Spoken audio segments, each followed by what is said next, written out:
Mesdames et messieurs, bonjour. Le service de police de la Ville de Montréal et le service de sécurité incendie de Montréal vous remercie de participer à ce point de presse quotidien concernant l'incendie majeur survenu à la place du 8. Comme vous connaissez maintenant très bien notre déroulement, commençons immédiatement avec les principales démarches accomplies par nos intervenants hier. Alors, tel qu'annoncé mardi matin, les équipes de sauvetage technique du CIM et les enquêteurs du SPVM ont exploré de nouvelles zones de l'immeuble à partir d'une nacelle ou d'une bulle. Ces endroits ont été ciblés à la suite du travail d'enquête et de la reconstitution du positionnement probable des victimes dans l'immeuble au moment de l'incendie. Notre plan de recherche, allié avec l'expertise technique du CIM, nous a permis de localiser une deuxième victime dans les décombres. Et c'est vers 17h25 que nous sommes parvenus à l'extirper de l'immeuble. Ceci confirme que le croisement des informations recueillies par les enquêteurs permet de bien orienter les recherches. Le corps a été remis aux pathologistes du laboratoire de sciences judiciaires et de médecine légale afin que les experts procèdent au travail d'identification. Au nom du SPVM, du CIM et de tous les intervenants impliqués dans la gestion de l'événement, nous souhaitons exprimer que nous sommes de tout cœur avec la famille et les proches des victimes. Tel qu'expliqué hier matin par la coroner Kamel et la directrice Marchand du laboratoire, il n'est pas possible de vous fournir un estimé du temps qui sera requis avant d'être en mesure de communiquer l'identité des victimes qui ont été retrouvées. Avant que la coroner soit en mesure de donner l'autorisation de divulguer les noms, le nom d'une victime dont le corps a été retrouvé, rappelons que 3 conditions doivent être réunies. La première, c'est que l'identification doit avoir été confirmée par le biais de 2 méthodes distinctes, dont une doit être scientifique. On parle ici d'ADN ou de fiches dentaires. Deuxièmement, toutes les expertises requises doivent avoir été complétées. Et troisièmement, la famille doit avoir été informée par les enquêteurs du SPVM. Nous sommes conscients que l'attente est actuellement très lourde et même terrible pour les familles, particulièrement à chaque fois qu'on annonce la découverte d'une nouvelle victime dans les décombres. Mais les enquêteurs maintiennent des contacts avec les familles et je passe maintenant la parole au chef de division Guilou. Bonjour à tous. J'aimerais prendre un moment pour expliquer un peu notre démarche plus en détail pour permettre à tous de comprendre notre fonctionnement, qui somme toute est très déclassé. Hier, nous avons débuté par une évaluation des mesures en périmètre du bâtiment, et ce à tous les niveaux. Afin d'accélérer les recherches, nos équipes se sont concentrées sur les lieux et les espaces qui sont plus facilement accessibles et sécurisés. Par la suite, nous avons concentré nos efforts au retrait de débris et de composantes incendiées de la structure qui posent des risques d'effondrement secondaire. Outre la caméra spécialisée, des outils manuels et des scies ont été utilisés afin de permettre une visualisation sur les parties du point qui s'est effondré. La complexité de l'accès à le bâtiment nous oblige à retirer chaque morceau de la structure à l'aide du palier, et ces morceaux sont par la suite descendus au sol. Ces actions nous ont permis de contribuer à la découverte de la deuxième victime. Aujourd'hui, notre plan marche. Pour aujourd'hui, nous avons comme plan de retirer les 2 cheminées qui sont encore debout afin de sécuriser les lieux de travail et éviter qu'elles ne s'effondrent sur les intervenants durant les recherches. Nous allons concentrer nos recherches de victimes dans une autre section du bâtiment qui est ciblée par les enquêteurs du SPVM, toujours à l'aide de la nacelle et de la grille. Finalement, nous allons déployer le drone du SPVM qui va nous aider à évaluer certaines autres parties du bâtiment. Alors, soyez assurés qu'on déploie tous les efforts pour être en mesure de retrouver toutes les victimes qui manquent toujours à l'appel et également pour déterminer la cause et les circonstances de l'incendie. Avant de terminer, permettez-nous de souligner l'engagement et le travail acharné de tous les intervenants qui sont impliqués dans la scène, qui font vraiment un travail remarquable et grâce à nous, on est en mesure jusqu'à maintenant de retrouver 2 victimes dans les décombres. Nous sommes tous engagés jusqu'au bout. Merci. c'est pas lui 97.5 FM, M. Chaine, M. Guilbeault. Est-ce qu'il y a des endroits dans le bâtiment où vous dites on ne pourra pas aller là tant que le bâtiment, tant qu'on n'aura pas retiré les briques et tout ça, finalement, vous pensez avoir un accès à peu près n'importe où, mais ça va prendre du temps? On va avoir accès à tous les endroits dans le bâtiment. La seule chose, c'est qu'il faut y aller de façon très méthodique. Donc, plus ça va prendre un certain temps.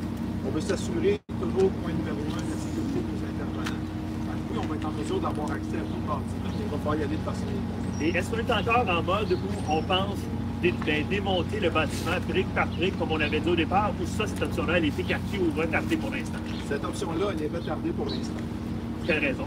Ben, c'est juste parce qu'il faut une nécessité de bien travailler à l'intérieur. Comme on a expliqué aujourd'hui, on a travaillé à retirer des sections des bâtiments, on les descend au sol, donc ça prend un petit peu plus de temps. Donc on y va un petit peu plus méthodique, mais oui, cette option-là est encore présente pour l'instant. Merci.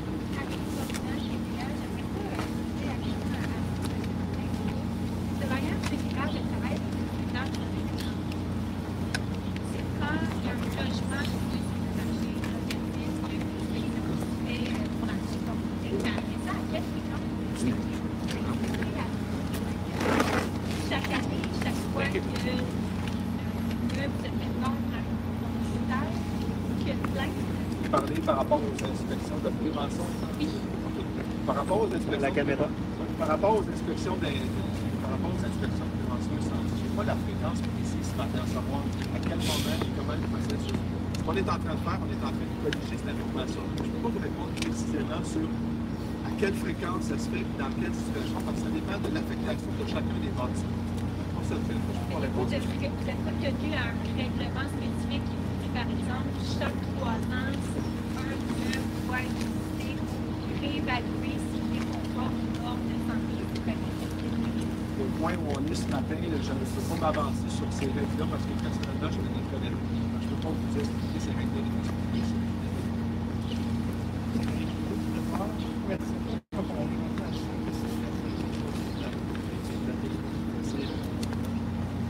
En fait, le nombre de personnes au départ d'enquête qui manquaient à l'appel, c'est 7.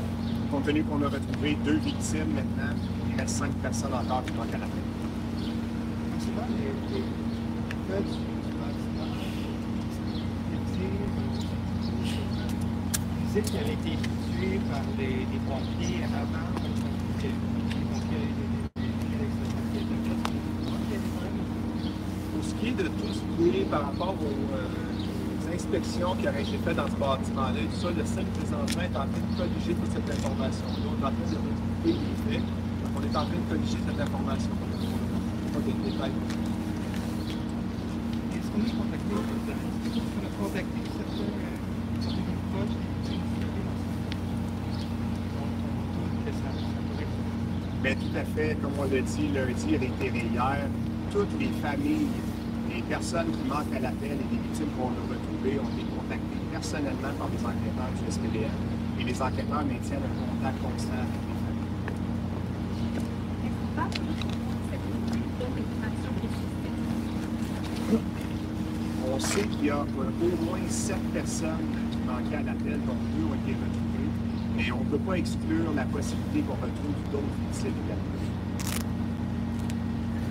la dernière question, nous allons partir à l'aide de la discussion en anglais.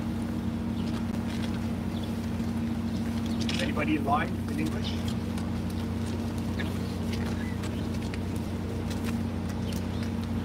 Good morning, ladies and gentlemen. Le service de police de la Ville de Montréal and the Service de sécurité incendie de Montréal would like to thank you for participating in this daily press briefing concerning the major fire at Place du Ville. As you're now familiar with our proceedings, let's start immediately with the main steps taken yesterday. As announced on Tuesday morning, SIM technical rescue teams and SPDM investigators explored new areas of the building from a basket lifted by a crane. These areas were targeted as a result of investigative work and the reconstruction of the probable positioning of the victims in the building at the time of the fire.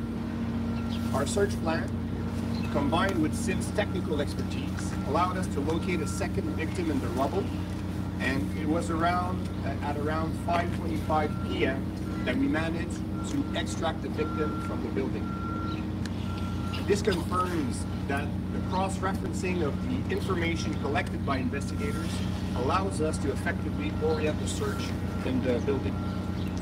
The body was handed over to the pathologist of the Laboratoire des Sciences Judiciaires et de Médecine Légale so that the experts can proceed with the identification work. On behalf of the SPVM, the SIM, and all those involved in the management of this event, we'd like to express our heartfelt sympathy to the families and loved ones. As explained yesterday morning by Coroner Kamel and by Director Marchand of the laboratory, it's not possible to provide you an estimate of the time that will be required before being able to communicate the identity of the victims who have been found. Before the coroner is able to give us the authorization to release the name of a victim whose body has been recovered, 3 conditions must be met. The first one is that the identification must have been confirmed by 2 separate methods, one of which must be scientific. This means DNA or dental records. The second condition is that all required forensics tests must have been completed. And the third one is that the family must have been notified by the SPVM investigators. We are well aware that the wait is currently very hard and painful for the families, especially each time we announce the discovery of a new victim in the rubble.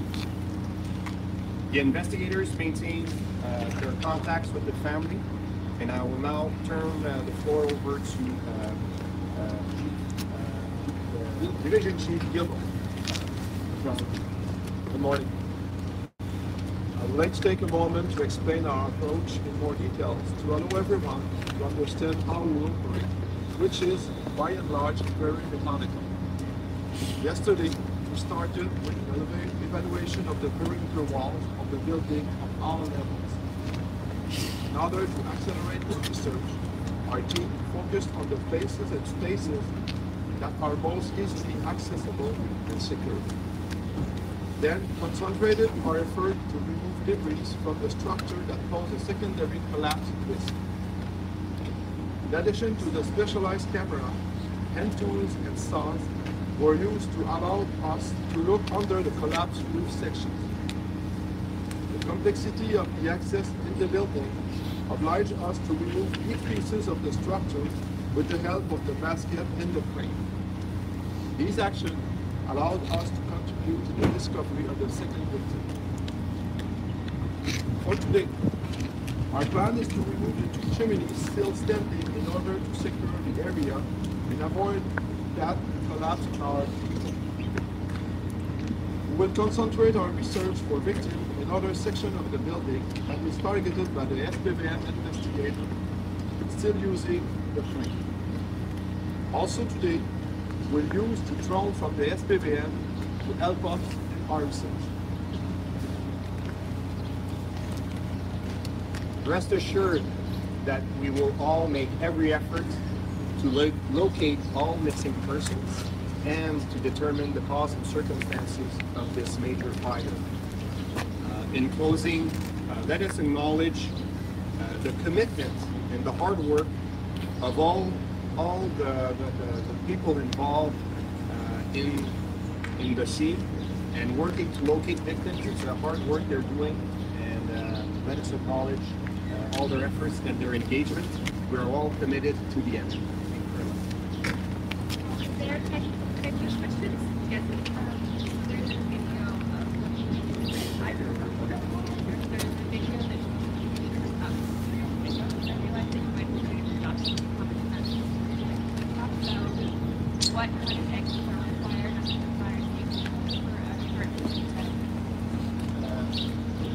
There's a lot of rules about the safety code. There are a lot of rules about the safety code, and this morning I don't want to go inside because each building has its own measure that has to be required. So as for this morning, I will not comment on the measure or safety measure that are specified to each building. That's what the building. Okay. A building can have no windows in a unit and that like I said, it's hard for me to answer that question this morning because each building depends on the date of the construction, how the codes were implemented at that time. So it's hard for us to say, especially. The fire department right now is getting all the information about that building, especially and other buildings, to see if the code was in respect or not. So we're doing that work right now. Do you have the gender of the person who found? We cannot communicate the gender or any information pertaining to the victims that we cover. Firstly, for respect for the families, as you know, anytime we announce that we have recovered a victim from the rubble, they go through a big rush of stress, and we do not want to start speculating and give information about that. And second of all, as I explained just a bit earlier, and Coroner Kamel explained yesterday, it's a very thorough process, the identification of a victim. We will not give any comments until the coroner gives us the authorization to identify. So at this point, the body that was found yesterday at 5:55, that family has not been notified? The previous bodies found have not been notified? The families will be notified specifically only when the coroner will be able to confirm the identity of the body that was recovered.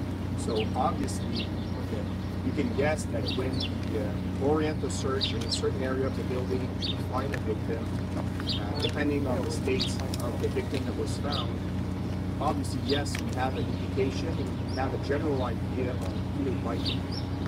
But we cannot, our level of confirmation is very high. We cannot just give some information and say it was a man or woman. We definitely do not want to fail at that. There were cases in the past in other areas, I will not name, where they went forward giving information to a family, and they had to retract the next day. This is something that will not happen in these cases.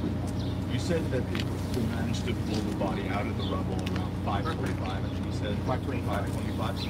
At what point did they discover did they locate the body, and how long did the process from location to bring the body out, how long did that process take, and sort of what went into that process? I would say a couple of hours, definitely. So when the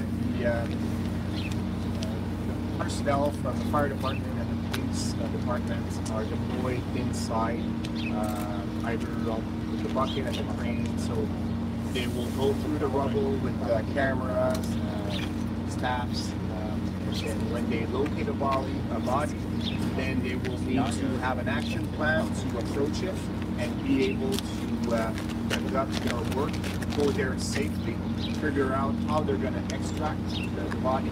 Sometimes they need to move rubble, sometimes they need to cut pieces of the rubble around with saws, and then after that find a way to take it out. So, and yesterday you spoke about these cameras that can go about 10 feet deep. Obviously you saw how low the bucket can get through the windows, you saw how low they can go. How deep in the rubble have you been able to explore, given that you can't walk on it? Are we talking about just the floor underneath what was the roof, like the third floor? Are we talking down to the second, to the basement? How deep can you get inside? Yesterday we were able to go just under the third floor. And it depends where the buildings you are. Some part of the building are more collapsed than the others, and some part of the roof of the building is collapsed to the third floor. So I cannot answer in general. It depends on where you are in the building. So we can go down, but we're not able to do the first floor. Do you have like a percentage of the building that you've explored so far? Like you say we managed to check out 25 or whatever percentage that you've been able to calculate? It's not that way. We work by section of the building, so it's hard to say 25 or 30% or 50%. We work by section, and when we work in one section, we take out debris, work slowly. We have to take the debris and put it in the bucket and then lower them down the street. So I cannot answer about the percentage of the building inspected, but we're doing our search very methodically, and it's going well. Just a question about the mentioned earlier that you're going to be looking at other parts of the building today with the same green. So could you just specify like whereabouts, like what other parts are going to be looked at? So unfortunately, we will not specify the areas of the building. The reason for that, again, it's for respect for the families. We do not want to hint which part, so then people will start speculating which victim are we have more chance to find. So this is why we will not give you that precision. But what I can add is that the first searches are conducted in areas where we do not need big mechanical tools to remove. So we start by the areas who are more accessible, and depending on the actual building, some areas it may differ. So that's why you didn't see us start to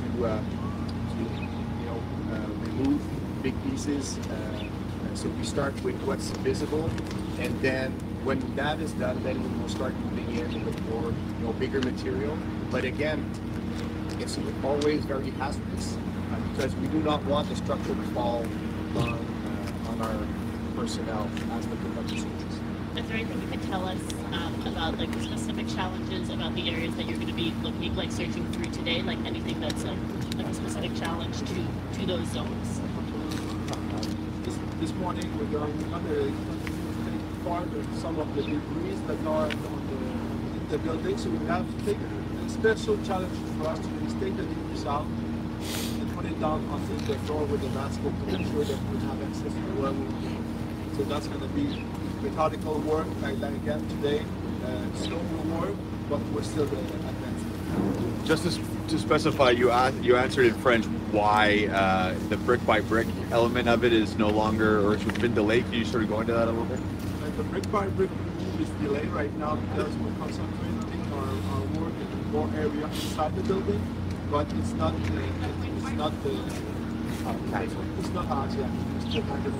I suppose it's because you had some success yesterday that you're going to now focus on that method. Right. We're working to work with the investigator of the SPV and is targeting us in areas. So we don't have, but it's not necessary right now to move all these pieces going where they want them. Mrs. Diane, the press conference, thank you.